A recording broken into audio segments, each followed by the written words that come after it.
Hello, Dr. Adams here to talk to you about student accommodations and international students. Some of this information has changed quite a bit. As a matter of fact, we'll dive right into advising international students. They typically are here identified as students who are studying in the United States with a student visa. These are separate and distinct from students with permanent residence cards. And so if a student is a permanent resident, i.e. if they have a green card, their lawful status allows them to have the same benefits of being an in-state or an in-state student. And so the students who fall under this category have to have what we call a student visa, meaning that the only reason that they are here is for school. And so with that in mind, they have to take a full-time course load of at least 12 hours. When you're advising them, sometimes they have to take a class outside of their major or their program or the advising that they would traditionally get, simply because they have to take a full-time course load, since that is why they are here.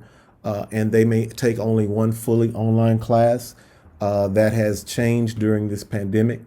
At this particular time, immigration has allowed students who are currently enrolled to take online classes because of the pandemic. That will obviously change once this ends, but at this time that is the case.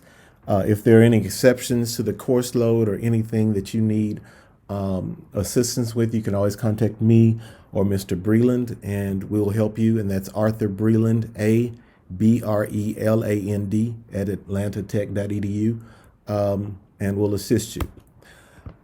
Now, as it relates to disability services, Atlanta Technical College's Office of Disability Services provides assistance to students with disabilities in accordance with all relevant federal laws, assisting students in reaching their academic and career goals. It means that they receive both classroom accommodations and testing accommodations.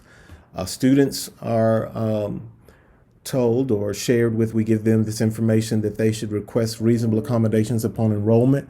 The person who determines what those accommodations will be is our Director of Student Services, Ms. Goss. There's no back and forth about what can be done, what cannot be done.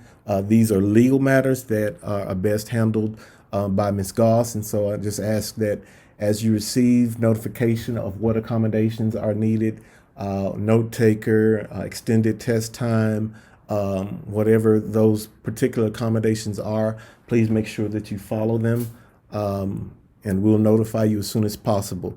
The challenge we typically have is having the student notify us, but once the student notifies us of their disability, we immediately supply them with the appropriate accommodations as required by Americans with Disabilities Act. Title IX. Title IX is another important thing that you need to be aware of. There are some changes with regard to Title IX as far as our process is concerned, but there are no changes related to the essence of the law, and that is that we protect individuals from discrimination based on sex in any educational program or activity operated by recipients of federal financial aid. That includes sexual harassment, acts of sexual violence, any form of sexual discrimination.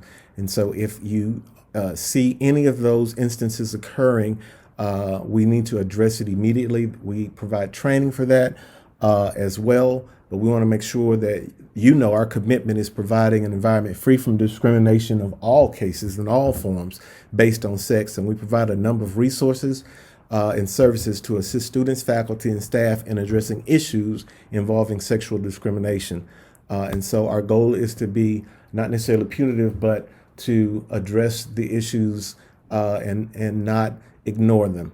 ATC faculty, staff, and administrators are responsible for reporting actions that violate any provision of Title IX.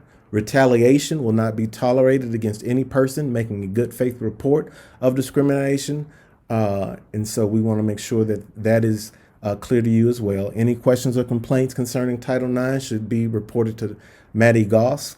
She's our Director of Student Services and also our Title IX coordinator, and I'm her backup if you cannot reach Ms. Goss. Thank you.